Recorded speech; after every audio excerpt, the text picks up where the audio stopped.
안녕하세요. 오늘부터 가문의 영광이라는 프로그램으로서 여러분께 사주풀이를 해드릴까 합니다.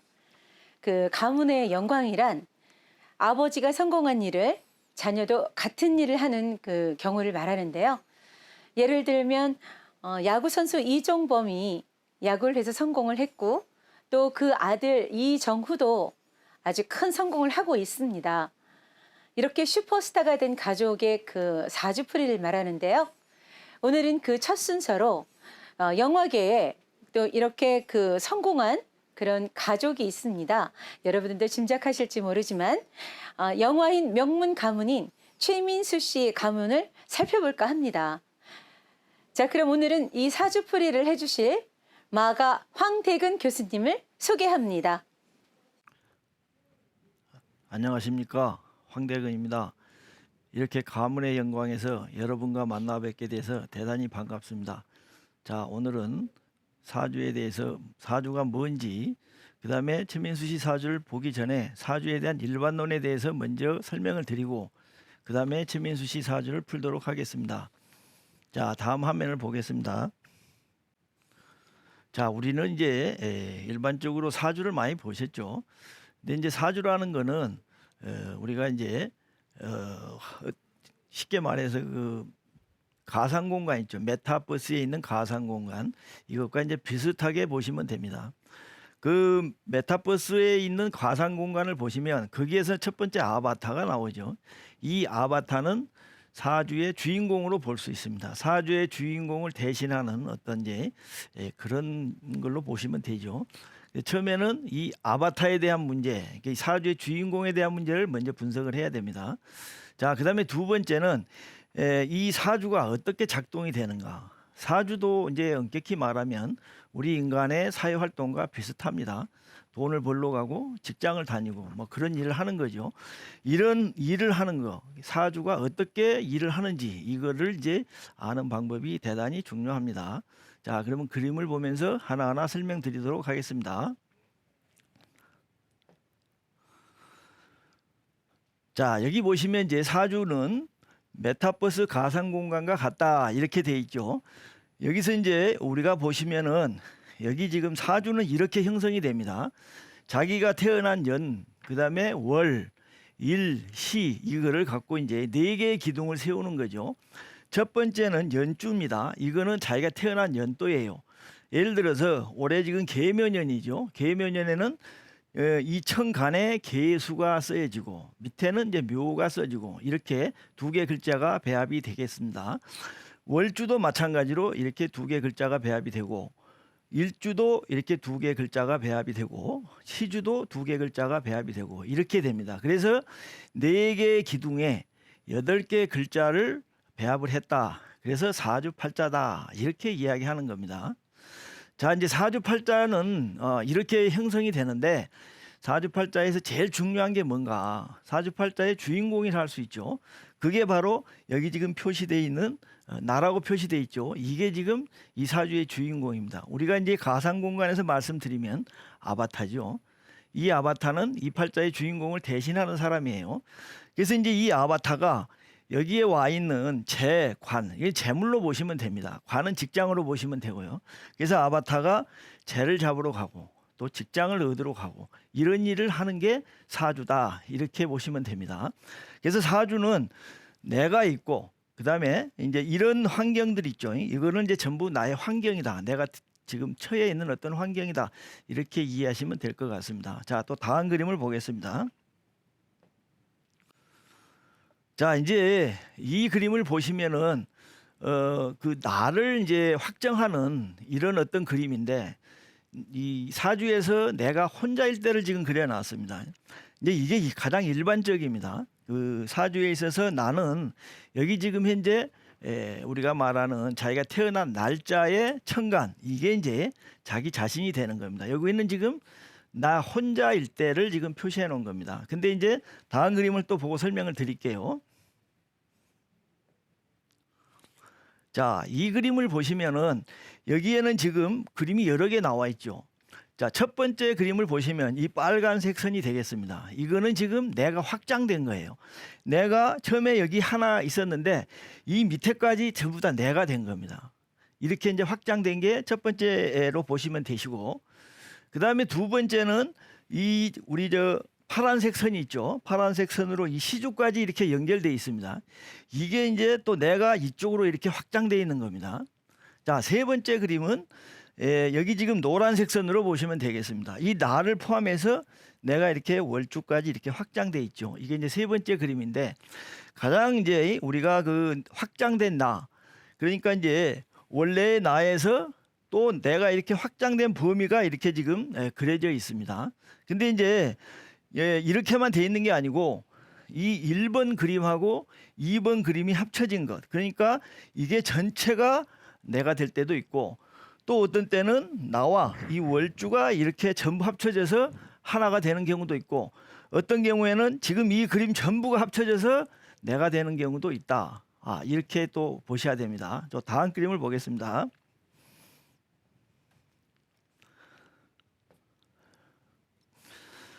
자, 여기 보시면 여기는 지금 내가 여기까지 지금 이렇게 파란색 선으로 다 연결이 돼 있죠. 이게 또 다 내가 됩니다.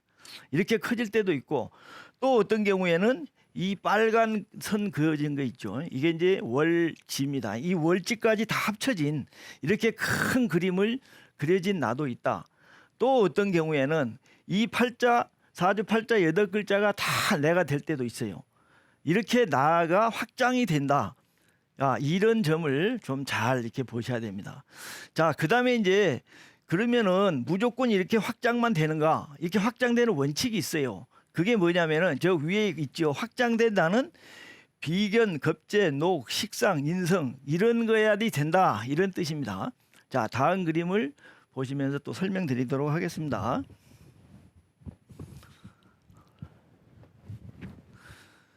자, 이 그림은 이제 오행의 십신도입니다. 자, 처음에 보시면은 일단은 내가 있죠. 어디나 마찬가지입니다. 이 세상의 중심은 나예요.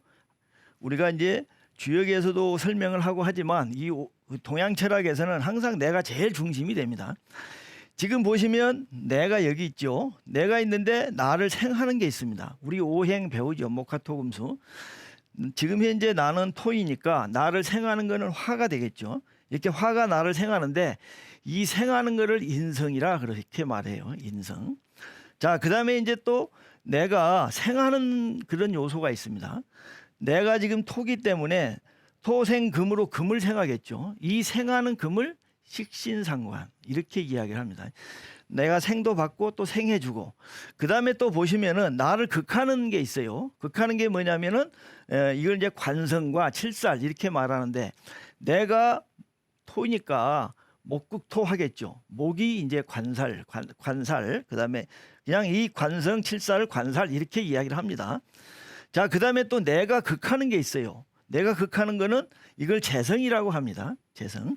이거는 내가 지금 토기 때문에 토국수 하겠죠. 그러면 이 수가 재성이 된다. 이렇게 보시면 되시고. 자, 그 다음에 이제 또 이 같은 게 있습니다. 토. 같은 토가 이렇게 있죠. 이 같은 토를 이제 뭐 형제, 친구 이렇게도 말하는데 비견, 겁재, 녹 이렇게 불러요. 비견, 겁재, 녹. 그다음에 이제 이 녹이라고 하는 건 뭐냐 하면은 같은 글자가 천간으로 갈 때는 원신이고 지지로 내려올 때는 녹이다 이렇게 이야기를 합니다. 자, 다음에 나올 때 이제 설명을 또 드리겠습니다. 자, 그러면은 이 오행의 십신도에서 보시다시피 나를 대표해서 이렇게 확장된 내가 될 수가 있는 오행이 뭔가? 첫 번째는 나를 생하는 겁니다. 이렇게 인성. 그 다음에 내가 생해 주는 거. 이 라인이 되겠죠. 이게 전부 다 내가 되는 겁니다. 자, 그 다음에 또 중요한 거는 나와 같은 이 토. 이게 전부 다 같은 나로 볼 수 있다. 이런 이야기입니다. 자, 그래서 이제 이 표를, 이 그림을 보시면 확장된 나는 비견, 겁재, 녹, 식상, 인성 이런 것들이 전부 다 내가 될 수 있다 이런 겁니다. 뭐 관살이나 재성은 함부로 될 수가 없어요. 그렇게 이해를 하시고, 자, 그 다음에 또 어떤 원칙이 있냐? 확장된 나는 원래의 나와 연결돼야 된다. 무슨 말이냐 하면은 그 원래의 나는 요 일간이라 그랬잖아요. 이것과 이것들이 전부 이렇게 붙어 있어야 된다 이런 겁니다. 중간에 이게 끊어져 있다. 그러면 이거는 이렇게 볼 수가 없다 이런 겁니다. 이 원칙이 굉장히 중요하다. 이제 지금까지는 나에 대한 부분을 설명드렸습니다. 자, 다음에는 사주가 하는 일에 대해서 한번 볼게요. 자, 이 그림을 보시면 지금 사주가 하는 일 직접 잡으러 간다 이렇게 돼 있죠. 여기서는 보면은 그 사주의 아바타가 이렇게 지금 네모선으로 그어져 있죠. 자기 밑에 일지까지 이렇게 확장돼 있습니다. 이 확장된 내가 원령에 있는 이 재를 잡으러 가는 거예요. 직접 잡으러 가죠. 이거는 재나 관. 여기서 이제 재는 우리가 돈으로 생각하시면 됩니다. 장사를 해서 돈을 번다든지 아니면은 직접 내가 무슨 노무를 제공하고 돈을 번다든지 돈을 버는 것이고, 이 관은 뭐냐면은 내가 직장에 소속이 돼서 일을 해주고 거기에서 급여를 받아서 돈을 버는 겁니다. 우리 인간의 사회활동이라는 게 어떻게 보면 돈을 버는 거잖아요. 필요한 재화와 용역을 벌기 위해서 이제 이렇게 돈을 버는 건데, 그 방법이 여기서는 자기 몸으로 직접 한다는 겁니다. 자, 대표적인 거는 우리가 건설 현장에 가보시면 그 직접 몸으로 일하시는 분들이 있죠. 그런 경우를 주로 이제 생각하시면 되겠습니다. 자, 또 다음 그림을 볼게요. 자, 요 그림을 보시면 이제 도구를 이용해서 이제 재와 간을 잡으러 가는 방법이에요. 자, 이 도구는 뭐냐? 이제 내가 직접 몸으로 하는 게 아니고 어떤 수단을 쓰는 겁니다. 이 방법, 그 내가 쓰는 어떤 기구, 이게 주로 식신상관이 되겠죠. 이걸 이용해서 재와 관을 이렇게 잡으러 간다. 이제 이런 방법이 있습니다. 물론 여기 지금 시주에도 보면 식신상관으로 갖고 재를 잡으러 가죠. 이런 방법이 있습니다. 이제 이거는 우리가 고기 잡는 방법에다 비유하시면 돼요. 아까 이제 직접 잡으러 가는 거는 자기가 손으로 직접 고기를 잡는 거예요. 자, 이제 도구를 이용한다는 것은 우리가 낚시로 고기를 잡는다 이렇게 생각하시면 쉽게 이해가 되실 겁니다. 자, 다음 또 그림을 보고 설명드리겠습니다. 자, 이번에는 보시면은 지금 이렇게 큰 그림이 하나 그려져 있고 여기 지금 재가 이렇게 나와 있죠. 자, 이거는 뭐냐면은 이거는 이제 그물로서 이 재를 잡는다. 그물을 쳐서 고기를 잡는다. 이제 그렇게 생각하시면 됩니다. 우리가 이제 고기를 잡을 때 그물을 쳐서 잡으면 짧은 시간에 많은 고기를 한꺼번에 잡을 수 있죠. 바로 이제 이게 포위해서 잡는다. 그래서 이거를 포국이다 이렇게 설명을 합니다. 지금 이제 일반 명리나 우리나라에서 일반적으로 알고 있는 명리에는 이런 내용들이 없습니다. 근데 이게 굉장히 중요해요. 왜 중요하냐 하면은 우리 전체 사주들 중에 이제 좋은 사주가 한 10% 이상 10% 정도 됩니다. 근데 그 10% 사주 중에 거의 7, 80%가 다 이렇게 포국으로 이루어져 있어요. 좋은 사주는 거의 포국이 많습니다. 그래서 이 포국에 대한 인식을 하셔야 돼요. 왜 그러냐? 이 포국은 짧은 시간에 많은 고기를 한꺼번에 잡는다. 여기가 재가 될 수도 있고 관이 될 수도 있지만 재와 간을 한꺼번에 많이 잡아들이기 때문에 부자도 많고 그다음에 권력이 큰 사람도 많고 그렇게 될 수밖에 없겠죠. 그래서 이 포국에 대한 인식을 반드시 하셔야 우리가 사주풀이 하는데 도움이 많이 될 겁니다. 자, 그다음에 다음 그림을 보겠습니다. 자, 지금 이제 여기 이 그림을 보시면 포국에 대한 종류를 설명하고 있습니다. 여기서는 지금 이렇게 파란 선으로 크게 그려져 있죠. 그래서 이제 연과 시주가 월일, 월주와 일주 여기를 전부 다 이렇게 감싸 안았습니다. 이런 포국을 이제 큰 포국이라 그래요. 국이 이렇게 이루어진 국들은 주로 뭐 황제라든지 대통령이라든지 재벌이라든지 이렇게 큰 국들이 가진 사람들은 이 사회의 큰 지도자, 뭐 지위, 부와 권력을 진 사람들이 많다 이런 이야기입니다. 그래서 이렇게 큰 포국이 이루어진 거는 이 국이 크다 이렇게 말할 수가 있어요. 자, 그다음에 우리가 이제 이 포국을 보시면서 한 가지 중요하게 기억해야 될 것은 포국은 형태가 유지가 되어야 됩니다. 이렇게 외워 싸고 있는 이 모양이 한쪽이라도 무너지면 안 돼요. 예를 들어서 이쪽이 깨졌다. 뭐 이게 힘이 없어서 이쪽이 쳐서 무너졌다 그러면 이런 건 포국이 안 되는 겁니다. 이렇게 포국이 완전해야 된다. 그래서 형태가 유지되는 게 중요하다. 이렇게 이제 말씀드릴 수가 있겠습니다. 자, 또 다음 그림을 설명드리겠습니다. 자, 이번에는 이제 이렇게 아까 거에 비해서 규모가 적어졌죠. 이제 월주만 이렇게 포국한 경우입니다. 여기는 이제 규모만 적어졌지 포국이 뭐 가치가 없다 그런 건 아닙니다. 아까 것보다는 좀 용량이 적어졌다, 규모가 적다 이렇게 이해하시면 됩니다. 자, 또 다음 그림을 보겠습니다. 자, 이번에는 이제 포위를 했는데 바로 자기하고 이 일주 주로 여기를 포국을 했죠. 이제 이런 포국이 가장 많습니다, 일반적으로. 자, 그다음에 이제 또 특징이 하나 있죠. 여기서는 양이 전부 다 양이죠. 양이 음을 포국했습니다. 이런 포국들을 갖다가 양이 음을 포국했다 해서 양포음국 이렇게 말해요. 양이 음을 포국을 했다. 그래서 이제 이렇게 우리가 이제 포국에서 또 하나 분명히 알고 가셔야 될 것은 이 포국을 당한 자, 이 포국을 당한 자는 굉장히 고귀한 어떤 그런 요소다. 소중하고 고귀하고 중요하고 어떤 그런 의미를 갖고 있습니다. 이 그 포위를 당한 자가. 그러면 왜 이렇게 설명을 하는가? 자, 보시면은 지금 여기 음이 하나 포위돼 있죠. 근데 지금 포국한 사람들은 양이 하나, 둘, 셋, 네 개나 되잖아요. 원래 이렇게 포국하는 사람은 많고 포위를 당한 사람은 적어요. 그러면 우리가 이제 희소성의 원칙에 의해서 이렇게 많은 거는 값어치가 없다 이렇게 표현할 수 있죠.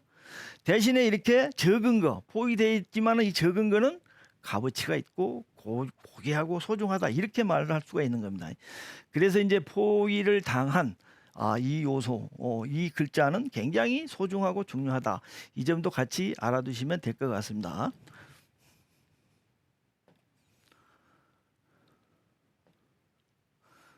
자, 그러면은 우리가 이제 음과 양에 대한 포국을 했는데 그러면 이제 음양을 어떻게 볼 것인가 이게 좀 중요하죠. 음양을 나누는 거죠. 자, 여기서 보시면 갑을 병정 무 요거는 전부 이제 양이 되겠습니다. 그다음에 경신 임계 이거는 음이 된다 이렇게 이제 간단히 보시면 됩니다. 그리고 이제 이 보시면은 양에서 보면 인묘오사 이렇게 돼 있죠. 이제 이게 갑이 천간에 있을 때는 갑이고 지지로 가면 인이 됩니다. 그래서 갑인, 을묘, 병호, 정사, 무 이게 이제 전부 다 양이다 이렇게 이해를 하시면 됩니다. 원신록이라는 게 이런 거예요. 을목이 천간에 있을 때는 을이고 지지에 있을 때는 묘가 된다. 같은 글자예요. 그래서 이제 갑인, 을묘, 병호, 정사, 무토까지는 양이고 그다음에 이제 미와 수는 이 속에다 화가 들어 있어요. 정화가. 그래서 이걸 전부 다 양으로 본다. 이렇게 이해하시면 됩니다. 자, 그다음에 이쪽에 보시면 경신, 임계 요거는 신유, 자해 이렇게 돼 있죠. 그래서 경신, 신유, 임자, 계해 여기에다가 진과 축 이걸 합쳐서 음이다. 이렇게 이제 보시면 됩니다. 자, 그러면 기토는 뭔가? 사실 이 기토는 음도 아니고 양도 아니에요. 이 중간에 있는 겁니다. 자, 그렇게 이해하시면 음양에 대한 이해가 정확하실 겁니다. 앞으로 이거 많이 쓰시니까 좀 기억을 꼭 해 놓으시기 바랍니다. 자, 그다음에 이제 음포 양국이죠. 이번에는 음이 이렇게 양을 포국을 했습니다. 여기서 이제 양은 굉장히 소중한 요소가 되겠죠. 이제 포국의 종류에 대해서 쭉 알아봤습니다. 자, 그다음에 이제 그 팔자에서 하는 일 중에 이제 마지막 거죠. 이거는 보면은 이 화살표로 그어진 게 전부 다 하나의 세력입니다. 이게 전부 하나로 뭉쳐서 이 연에 있는 얘들을 잡으러 가는 거예요. 작은 세력을. 큰 세력이 뭉쳐서 작은 세력을 잡으러 간다. 이런 게 어떤 사주팔자의 구조입니다. 자, 요것도 이제 눈여겨 보셔야 될 이유가 사주팔자의 큰 격들이 다 이런 식으로 돼 있어요. 뭐 옛날 이론들처럼 우리 그 기존에 배우는 이론들처럼 어떤 평형이 돼 있는 사주가 중요한 게 아니고 이와 같이 하나가 크게 이렇게 세력을 이루어서 작은 거를 잡으러 가는 이런 구조. 요거를 우리가 재용 구조다 이렇게 이야기하는데 이런 팔자들이 격이 아주 크다. 이것도 같이 알아두시면 되겠습니다. 자, 그다음에 이제 공부하실 게 육친궁에 대해서 알아보도록 하겠습니다. 육친궁이라는 거는 우리 그 엄마, 아빠, 그다음에 내 처, 내 부인, 자식 이 팔자에서 어디에 있는가? 그 팔자에 있는 그 위치, 팔자에서 사는 집 이런 걸 말해요. 자, 첫 번째는 배우자 궁입니다. 이 배우자 궁은 항상 내 밑에 있어요. 내 밑에 있기 때문에 만약에 여자분이다 그러면 이게 남편이 사는 집이 됩니다. 그다음에 이제 남자들은 여기에 처가 사는 집이 되겠죠. 이 배우자 궁위로 보시고 그다음에 월간 여기는 이제 아버지 궁입니다. 아버지가 사시고 머무시는 데다. 자, 월지는 어머니가 사시는 궁. 그다음에 여기는 형제궁도 같이 됩니다. 그다음에 연은 이 전부 다 여기는 이제 조상이 머무는 자리, 조상궁 이렇게 보시면 되시고 시지는 자녀궁이다. 그래서 이제 자녀에 대한 문제는 항상 이걸 주의 깊게 봐야 됩니다. 자, 그다음에 이제 육친성에 대해서 설명을 드릴게요. 육친성은 아버지는 연월에 있는 재와 간이 됩니다. 재관. 그다음에 어머니는 첫 번째 식신상관을 어머니로 보고 이게 마땅치 않으면 녹, 비경, 급제를 이제 두 번째로 어머니로 보시고 이것도 마땅치 않다. 그럴 때 인성을 어머니로 봅니다. 자, 그다음에 이제 자녀는 남자일 때는 관살과 재를 자녀로 본다. 만약에 관살과 재가 마땅하지 않으면 식신상관을 자녀로 본다. 이렇게 보시면 되시고 여자분들은 식신상관과 재를 이제 자녀로 본다. 이렇게 보시면 됩니다. 자, 그다음에 형제는 비경급제 이렇게 보게 되죠. 자, 그러면은 이제 구체적인 이 성에 대해서 그림을 보면서 설명을 드리겠습니다. 자, 여기 육친도가 나와 있죠. 아까 우리가 봤던 그 오행도 그대로 되어 있습니다. 첫 번째 나를 생하는 거 있죠. 이 인성이라 그랬잖아요. 이 인성이 조부모, 조상이 됩니다. 그다음에 이제 내가 생하는 게 있죠. 내가 생하는 게 이제 식신상관입니다. 이 식신상관이 모친이 되죠. 그다음에 여자분들한테서는 이 식신상관이 자녀가 됩니다.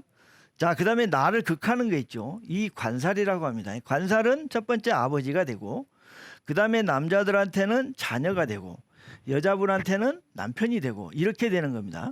자, 그다음에 이제 내가 극하는 재성이 있죠. 재성은 남자들한테는 일단은 처가 되죠. 그다음에 이 관살이 아버지로서 마땅치 않을 때는 또 이 재성을 아버지로도 봅니다.